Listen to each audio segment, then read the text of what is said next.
Good morning mga ka-action. No? Pagpasensya nyo na po, hindi po tayo nakapag-live kasi wala ho talaga tayong signal. So ang gagawin ko na lang po, mag-video na lang po tayo.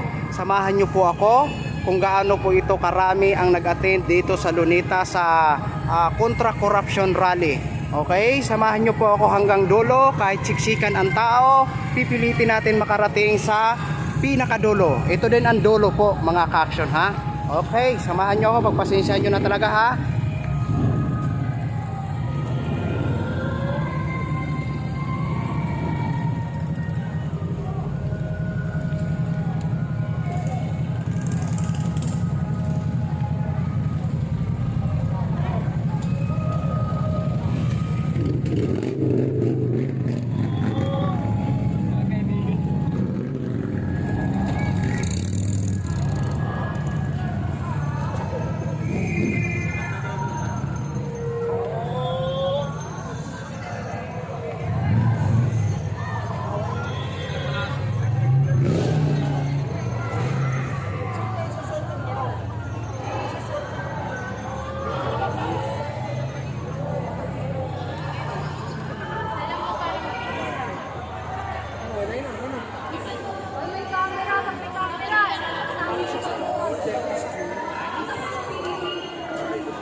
Hindi mo tamang ginagamit ang pondo para sa pansariling interes o para sa mga kani-kanilang negosyo. Ang buwis ng bayan ay para sa bayan.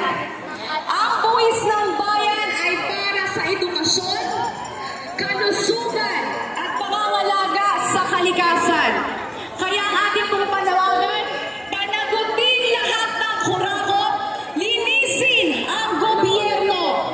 Hindi ho tama na tayo ang nagdurusa habang sila ang nagpapakasasa.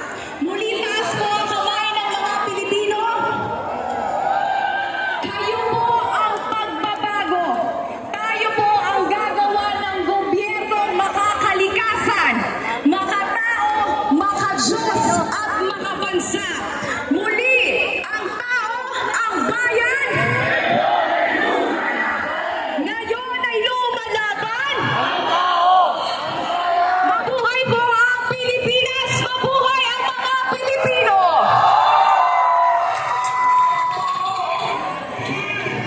Ang tao, ang bayan, ngayon ay lumalaban. Never again, never again. Never again to martial law. Ako po si Chris Lacaba at ng campaign against the return of the Marcoses and martial law o karma. Sabi ng palasyo, kalma lang tayo. Kalma pa ba kayo? Tama, galit tayo. Sino ba naman hindi magagaliti sa lantad na pangurakot ang pera natin? Ang sarap ng buhay mga nepo babies, di ba? Ang gala ng buhay, nagpapay-payan sa labi, tulog na ako doon. Ang gala ng mukha! Pero sino ba ang original na nepo baby? Sino ang OG? Si Bongbong Marcos at ang kanyang mga kapatid, noong 70s at 80s, sa panahon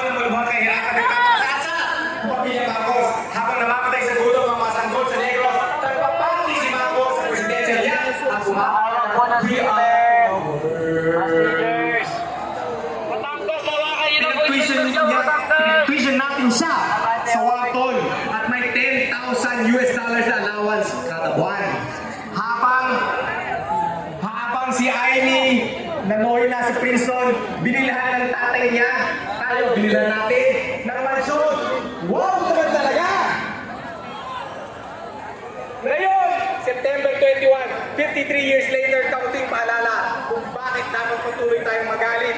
$10 billion, dollars ha, hindi pesos, $10 billion ang ninakaw ng mga Marcos. At kasama na sa source niyan, ang San Juanico Beach, ang Bataan Nuclear Power Plant, at ang flood control projects.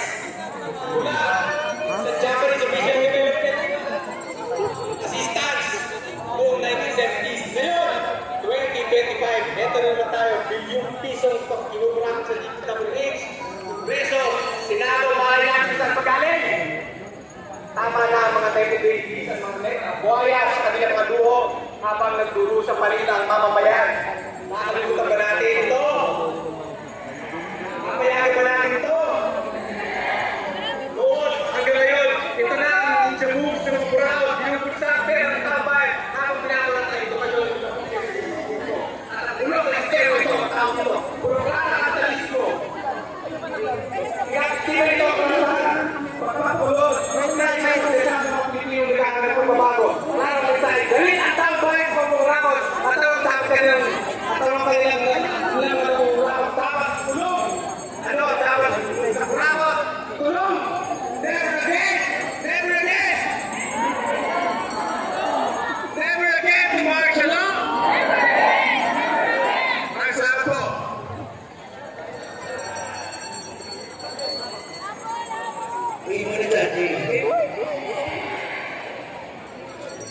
Nasaan na ba ang kasama ko? Natagal ng pili. Nasaan mo ang kamay? Nasaan na ba ang kasama ko? Pinaglalaban ang karapatan ng tao. Taas ang mga kamay! Ako po, si J.L. Burgos, isang direktor sa Philippines. Kapatid ko si Jonas Burgos, na tinukod ng militar ng panahon ni Gloria ang makapagal Arroyo. Kahapon, nakita ko sa balita, sinabi ni AFP Chief of Staff General Browner na kasama nila tayo sa laban sa korupsyon. Sinabi nila, kasama nila ang mamamayang Pilipino. General Browner! Huwag mo kami! Pinagdalan ako!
Kailangan bigyan ng taong representasyon ang mga manggagawa, magsasaka, ang lahat ng pinagsasamantalahan sa gobyerno.